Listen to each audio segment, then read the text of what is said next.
네, 오늘 누가복음 강의 57번째 시간입니다. 누가복음 17장 1절부터 10절의 말씀이고요. 제자의 덕목을 아십니까? 라고 하는 제목으로 말씀 나눕니다. 우리는 모두 예수 그리스도를 주로 시인하며 살아가는 사람들입니다. 우리는 이러한 사람들을 그리스도인이라고 부르지요. 또 다른 말로 하면 제자라고 부르는 것입니다. 모든 사람이 예수를 믿으면 그리스도인이고 예수를 믿으면 제자가 되어야 하는 것입니다. 제자가 된다라고 하는 것은 나의 선택이 아닙니다. 예수를 믿는 모든 사람이 제자가 되어야 하는 것입니다. 그러면 제자는 어떤 사람인가? 우리는 오늘 본문 이 짧은 10절의 말씀을 통해서 우리는 제자의 덕목을 살펴보아야 할 것입니다. 오늘 이 말씀은 1절에 이렇게 시작합니다. 예수께서 제자들에게 이르시되 라고 시작합니다. 제자들에게 주는 말씀입니다. 무리들에게 주는 말씀이 아닙니다. 오늘 예수님이 제자들에게 주는 말씀 가운데 우리가 주목하게 되는 것은 약 4가지가 있습니다. 작은 자에 대한 부분들입니다.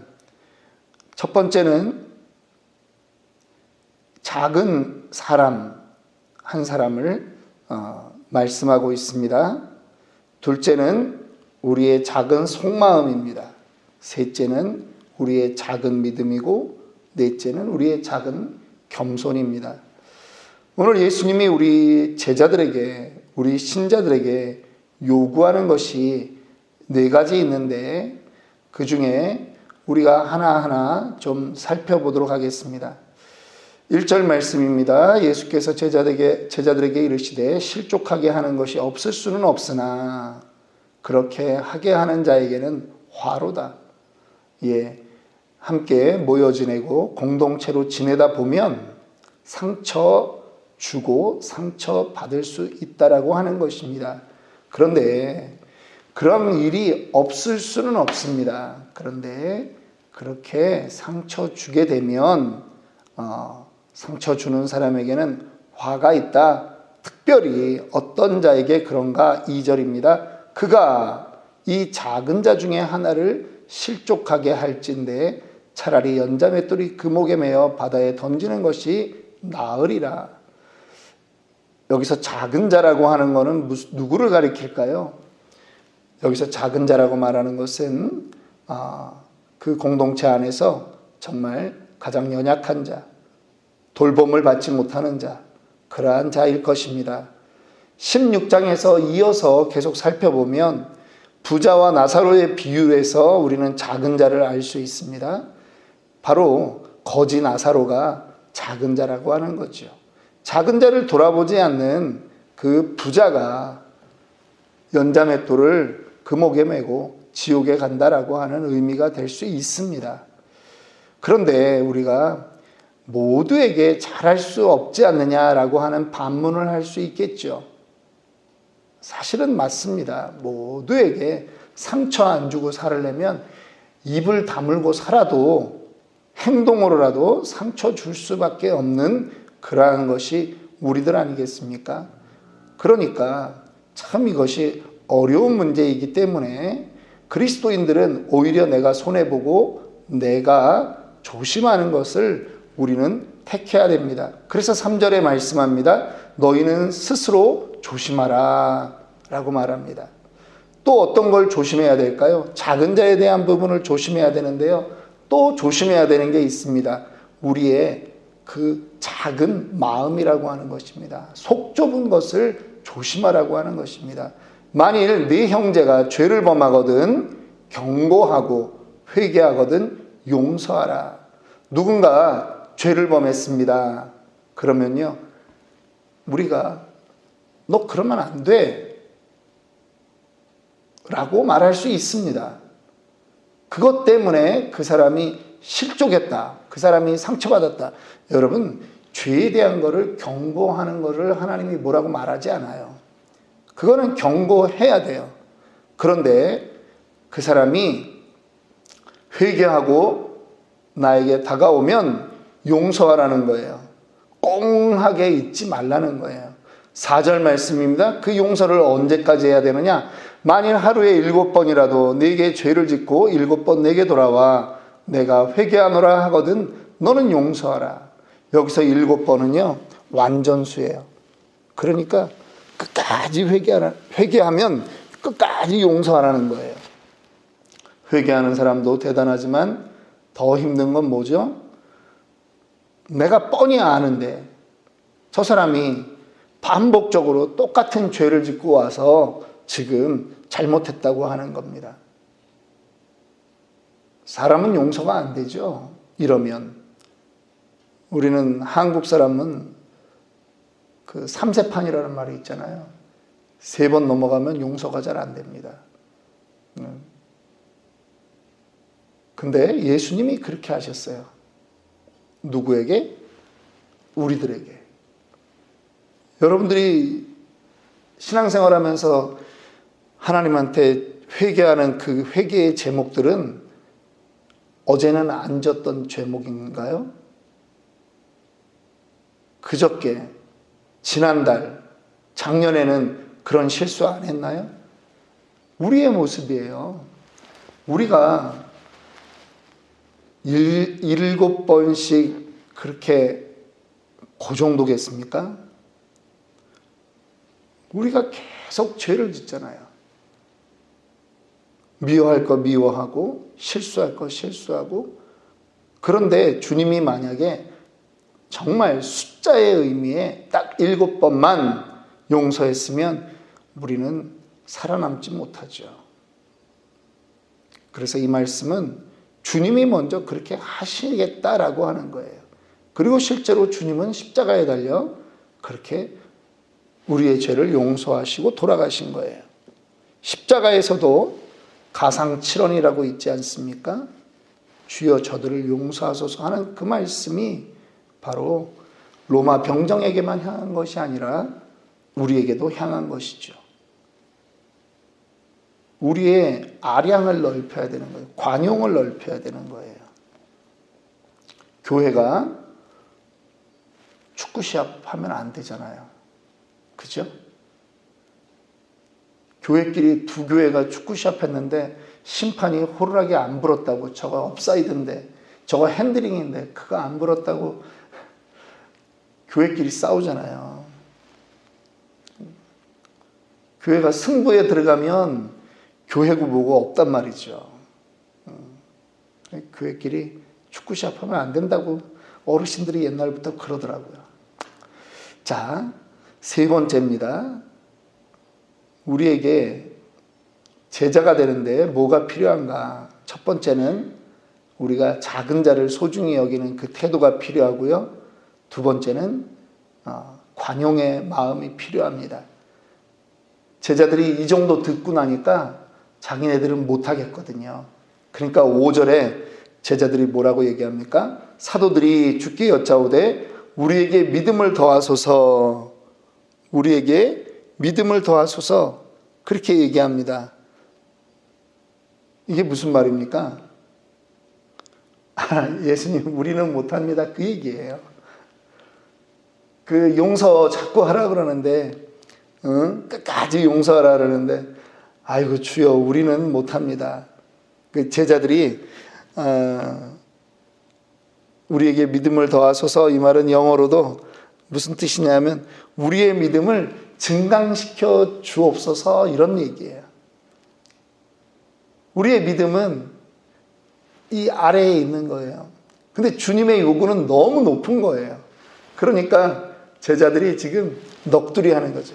주님, 우리의 믿음으로는 안 됩니다. 우리의 믿음을 올려주세요. 높여주세요. 그렇게 얘기하는 거예요. 자, 주님이 또 작은 하나의 물건을 가지고 비유를 말씀합니다. 6절입니다.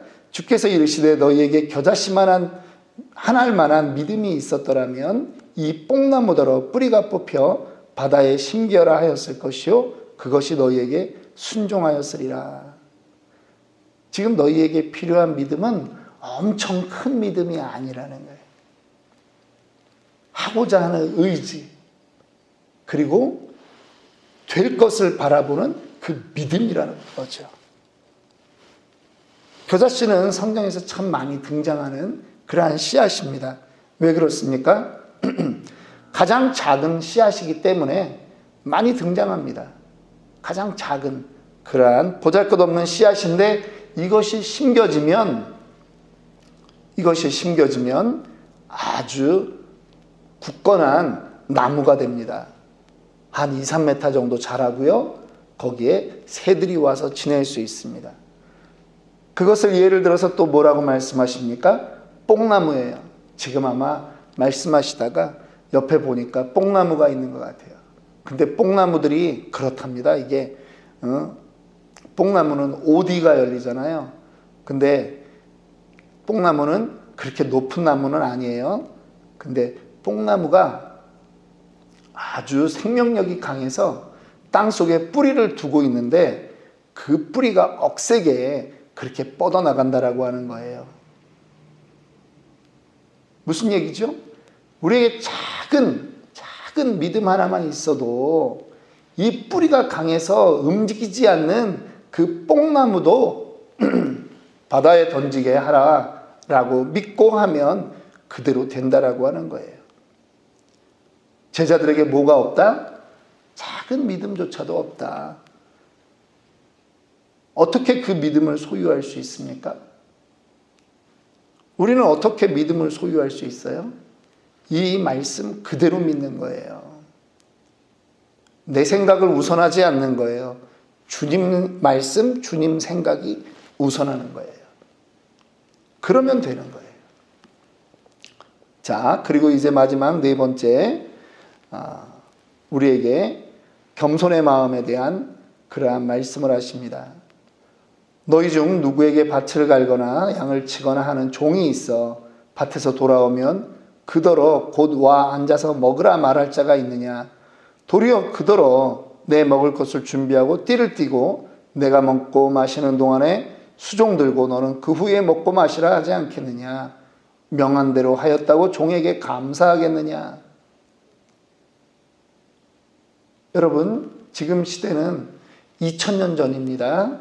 요즘은 노예가 없죠. 그런데 그 시대에는 노예가 있습니다. 종이 있습니다. 태어나면서부터 신분이 정해져 있습니다. 종은요, 밭에 나가서 열심히 일하고 혹은 양을 치고 그렇게 돌아오면 손발 닦고 그렇게 누가 차려준 밥상 그거 먹고 그렇게 있는 사람이 아닙니다.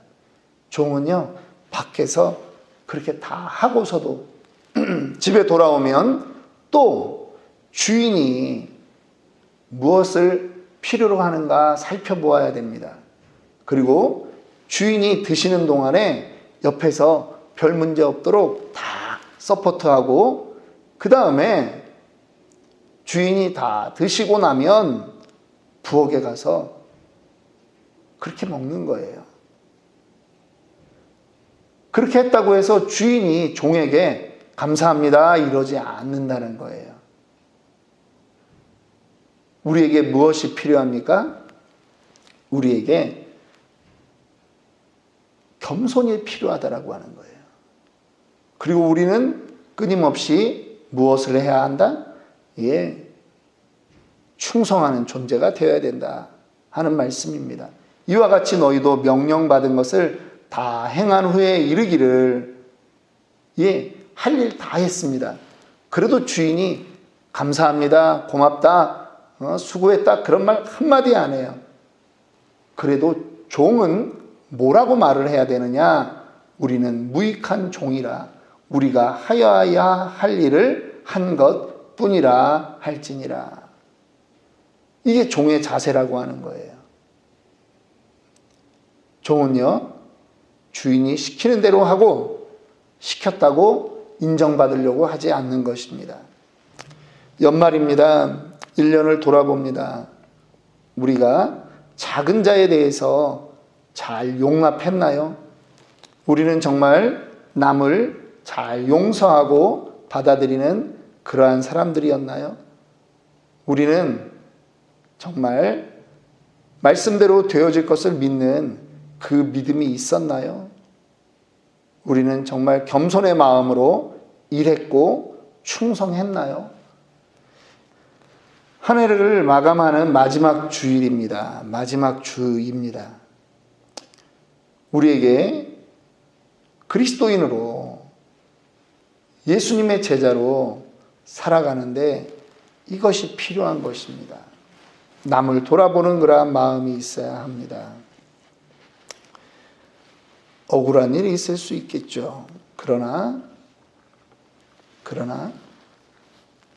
우리는 그것을 드러내지 말아야 합니다. 왜요?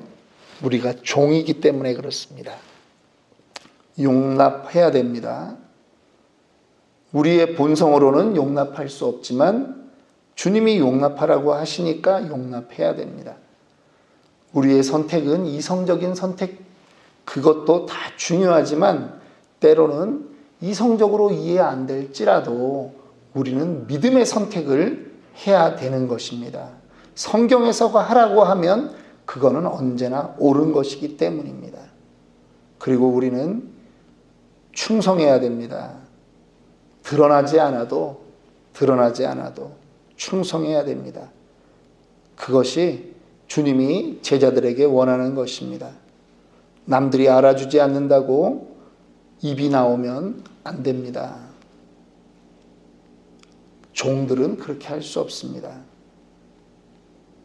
그래서 주님이 무익한 종인데 나를 그래도 충성되이 여겨서 이 교회를 섬길 수 있도록 목사로, 집사로, 평신도로 그렇게 세워주신 것이거든요.